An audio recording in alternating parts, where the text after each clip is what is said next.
안녕하세요. 에이징 스토리입니다. 요즘 언론을 통해 죽음의 산업이라는 말을 종종 듣게 되는데요. 중환자실을 거쳐간 노인 암 환자의 의료비가 1년간 평균 4,045만 원이나 된다고 합니다. 특히 임종 직전 3개월 동안의 비용이 1년 의료비의 3분의 1을 차지하는 현실을 감안하면 과연 병원에서 환자의 존엄한 죽음을 위해 연명의료를 중단할까 싶습니다. 이건 저희 이야기가 아니라 의료 현장에서 일하는 의료진이 하는 말입니다. 나는 친절한 죽음을 원한다는 책의 저자이자 호스피스 전문의인 박종철 교수는 죽음의 산업화라는 말이 나오게 된 배경을 이렇게 설명합니다. 우리나라 사람 4명 중 3명이 병원에서 죽는다는 사실은 이제 병원이 명실상부 죽음의 공간이 되었다는 것을 의미합니다. 중증 환자 대부분은 죽음의 시간을 이어가는 연명의료의 지옥에 갇혀 산 것도 죽은 것도 아닌 재앙을 겪다가 생애 동안 쓰는 의료비 대부분을 이 마지막 시간에 쏟아부으며 사망하게 됩니다. 죽음의 산업이라는 말이 여기서 나왔습니다. 라고 말합니다. 노인 인구가 1,000만 명에 이르고 한 해 사망하는 사람이 30만 명을 넘어서고 있으며 특히 종합병원 중환자실 환자의 56%가 70대 이상이고요. 전국 장례식장 중에 병원 장례식장이 50%를 넘는 게 우리 죽음과 관련된 현실입니다. 참고로 전국의 요양병원만 해도 2023년 2월 말 기준으로 1,432개소나 된다고 합니다. 어떻습니까? 얼마 전 넷플릭스에서 방영된 드라마 중증외상센터를 보면 병원 관계자들이 모인 병원 경영평가에 의해서 병원 흑자 1위가 장례식장이라는 장면은 임종을 앞둔 말기 환자가 중환자실에서 죽음을 당하게 되면 곧바로 병원 내 장례식장으로 옮겨지는 죽음의 비즈니스 현실을 풍자한 게 아닐까 싶습니다. 앞에서 소개한 호스피스 전문의 박종철 교수는 그의 저서에서 오늘날 병원에서 이루어지는 죽음을 이렇게 묘사합니다. 한국인은 좋은 죽음을 바라면서도 대부분 그 바람과는 달리 비참하고 쓸쓸한 죽음을 맞이합니다. 인생을 아름답고 품위 있게 마무리하기보다는 마지막까지 병원에서 치료를 받다 사망하는 것이 오늘날 흔한 죽음의 모습이다며 이제 병원은 죽음의 공간이 되었다고 고백합니다.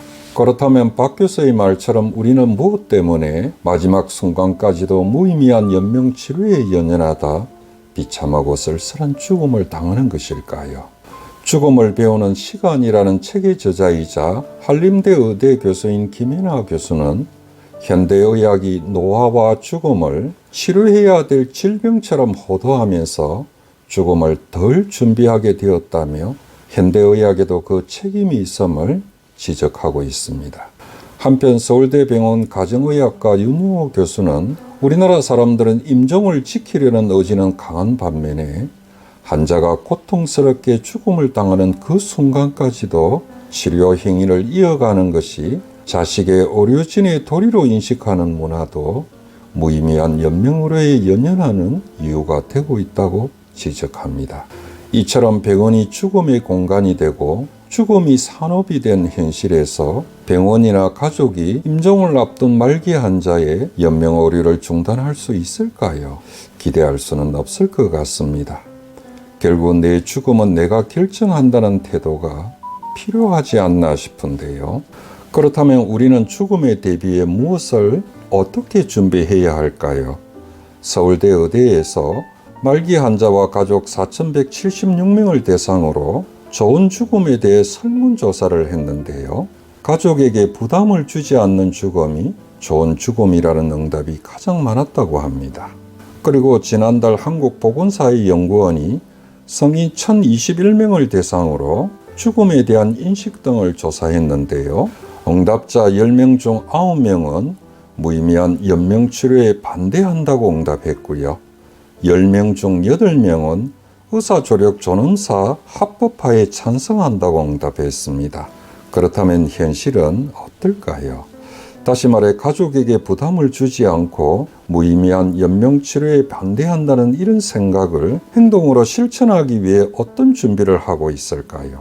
국립연명의료관리기관에 따르면 2024년 7월 기준으로 65세 이상 노인 중 사전연명의료의향서를 작성한 노인은 18.7%에 불과하다고 합니다. 하나 더 보겠습니다.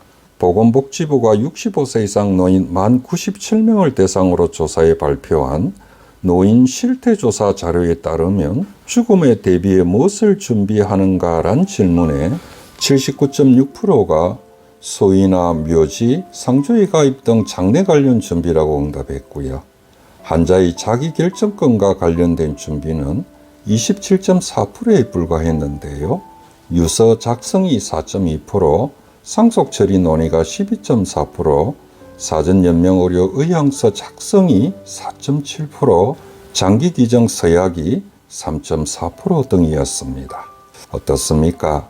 죽음이 결코 먼 이야기가 아닌 노인 세대들조차 죽음의 준비를 장례 준비 정도로 인식하는 것 같습니다. 그럼 장례 준비만 해두면 가족에게 부담을 주지 않고 품위 있는 죽음을 맞이할 수 있을까요? 서울대 의대 정인채 명예교수는 좋은 죽음을 위한 4가지 준비란 칼럼에서 우리나라 사람들이 죽음에 대한 감정은 무관심이나 부정, 외면 그리고 혐오로 요약할 수 있다며 죽음을 준비한다는 게 쉽지는 않겠지만 최소한 유언장과 사전연명의료 요양서는 미리 작성해 두라고 권유합니다. 의료 현장에서 근무하다 보면 이 2가지조차 준비하지 않고 말기암이나 불치병 진단을 받아 삶의 마무리는 전혀 하지 못한 채 황망하게 세상을 떠나는 경우를 보게 된다고 합니다. 나는 친절한 죽음을 원한다는 책의 저자인 박정철 교수는 본인과 가까운 사람들의 마음이 편한 상태에서 홀가분하게 떠나는 게 좋은 죽음이라며 죽음 준비라는 게 죽음이 임박할 때는 제대로 되지 않는다며 평소에도 죽음을 생각하는 것은 물론이고 죽음에 대한 생각을 혼자만 갖지 말고 가까운 사람들과 수시로 대화를 통해 공유하는 게 필요하다고 조언합니다. 한편 서울대학교 병원 가정의학과 윤영호 교수는 임종이 임박기에 환자의 의식이 흐려질 때 죽음을 준비한다는 건 이미 늦었다며 환자가 의식이 있을 때 환자와 보호자가 가장 행복했던 추억을 나누게 되면 환자도 안정이 되고 보호자도 새로운 추억을 만들 수 있다고 말합니다. 나이가 들면 놓아야 할 것이 있고 그 놓은 자리를 좋은 추억으로 채우는 게 좀 더 좋은 이별에 가깝다는 것입니다.